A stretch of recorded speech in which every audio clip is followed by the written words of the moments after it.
High बंधुरा शुभ रथयात्रा। आज तो शनिवार निरामिष रान्ना, ताई आमी मटर डाल दिए धोका बानिয়েছি बाड़ीते। देखो कि सुंदर হয়েছে। এটাকে আমি आलू पटल দিয়ে निरामिष तरकारी করব আজকে। এটা বানানো খুবই সোজা। 3-4 ঘন্টা আগে ডালটা ভিজে রেখেছিলাম। ডালটা ভিজে যাওয়ার পরে একটা মিক্সার জারে নিয়ে 4টে কাঁচা লঙ্কা একটু আদা দিয়ে ভালো করে পেস্ট করে নিয়েছি। একটু জল দিতে হয়েছে, দিয়ে ভালো করে পেস্ট করে নিয়েছি। আর প্যানেতে একটু সাদা তেল দিয়ে একটু কালো জিরে আর একটু সাদা জিরে ফোড়ন দিয়ে আর ডালটার মধ্যে দিয়ে দিয়েছি পেস্ট করা ডালটা। তার মধ্যে স্বাদ মতো নুন একটু চিনি দিয়ে ভালো করে একটু নাড়াচাড়া করে নিয়েছি। নিয়ে ওটা বেশ আঠা মতো হয়ে গেলে ওটা নামিয়ে একটা জায়গায় সমান করে চাড়িয়ে দিয়েছিলাম। ঠান্ডা হয়ে যাওয়ার পরে এরকম পিস পিস করে কেটে নিয়েছিলাম। সুন্দর হয়ে গেছে, একদম শক্ত শক্ত বেশ হয়েছে। আর ওটাকে আমি তরকারি করব, সেই জন্য আমি পটলগুলো আগে ভালো করে ভেজে নিয়েছি, আলুগুলোও ভেজে নিয়েছি। আলুগুলো আগে একটু সেদ্ধ করে রেখেছিলাম, তারপরে তেলে একটু ভেজে তুলে রেখেছি। আর কড়ার মধ্যে আমি একটু তেজপাতা, একটা শুকনো লঙ্কা, একটু কালো জিরে, একটু জিরে ফোড়ন দিয়েছি, দিয়ে তার মধ্যে একটু আদা বাটা দিয়েছি। তারপর এর মধ্যে আমি দিচ্ছি একটু জিরে গুঁড়ো, একটু ধনে গুঁড়ো, একটু লঙ্কা গুঁড়ো আর একটু হলুদ গুঁড়ো দিয়ে মশলাটা আমি একটু ভেজে নিচ্ছি। মশলাটা যাতে চুঙে না যায় সেই জন্য আমি এর মধ্যে একটু অল্প জল দিয়ে দিচ্ছি। জল দিয়ে মশলাটা ভালো করে কষে নেব। আর এতে দেওয়ার জন্য একটা টমেটোর দরকার ছিল, কিন্তু আজকে টমেটো বাড়িতে নেই, সেই জন্য আমি এর মধ্যে একটু টমেটো সস দিয়ে দিচ্ছি। সস দিলেও কিন্তু খুব ভালো খেতে হয় এটা। কিছুটা সস দিয়ে দিলাম।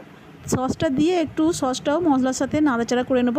অল্প একটু নাড়াচাড়া করে নিয়ে এর মধ্যে আমি ভাজা পটল আর ভাজা আলুগুলো দিয়ে দেব। দিয়ে মশলার সাথে একটু কষে নেব। আর সঙ্গে স্বাদ মতো নুনটাও দিয়ে দেব। আমার ছেলে একদম পটল পছন্দ করে না। কোনো তরকারিতেই পটল দিলে সেই তরকারি ও আর খায় না। তবে আজকে এই ধোঁকা আর আলু দিয়ে তরকারি করেছি পটল দিয়ে, এটা কিন্তু খেয়ে ভালোও বলেছে। যদিও পটল খায়নি, আলু আর ধোকাগুলো বেছে বেছে খেয়েছে, তাও খেয়েছে। আলু আর পটলগুলো মশলার সাথে দিয়ে অল্প একটু কষে নেব। মশলা আগেই কষা আছে, আলুও সেদ্ধ করা আছে, পটল ভাজাও আছে, তো এটা বেশিক্ষণ লাগবে না। অল্প একটু কষে নিয়ে আমি এতে জল দিয়ে দেবো। এটা আমি ঝোল করব না, মাখা মাখা তরকারি করব, তো মিডিয়াম জল দেব। কষা হয়ে গেছে আমার, এর মধ্যে আমি এখন জলটা দিয়ে দিচ্ছি। মিডিয়াম জল দেব, দিয়ে 5-7 মিনিট ফুটিয়ে নেব। তরকারিটা ফুটে উঠলে এর মধ্যে আমি ভাজা ধোকাগুলো দিয়ে দেবো। ধোকাগুলো দিয়ে গ্যাসটা কমিয়ে একটু ফুটিয়ে নেব 5-7 মিনিট, তাহলেই তরকারি রেডি হয়ে যাবে।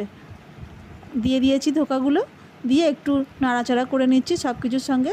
ধোকাগুলো একটু ফুটে গেলে হয়ে যাবে। আমি এখানে মটর ডালের বানিয়েছি ধোকাটা, তবে ছোলার ডালেরও খুব ভালো হয়। একদম শেষে একটু গুঁড়ো গরম মশলা দিয়েছি, দিয়ে এটা আমি এখন নামিয়ে নেব।